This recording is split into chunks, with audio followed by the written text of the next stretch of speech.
La coalizione che stiamo costruendo, che oltre a ProgReS è fatta di forze civiche vitali e di molti amministratori e sindaci che si stanno unendo al percorso, starà con i sardi, non con i partiti che hanno portato l'isola alla rovina.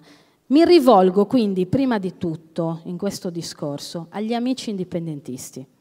Questo progetto è aperto.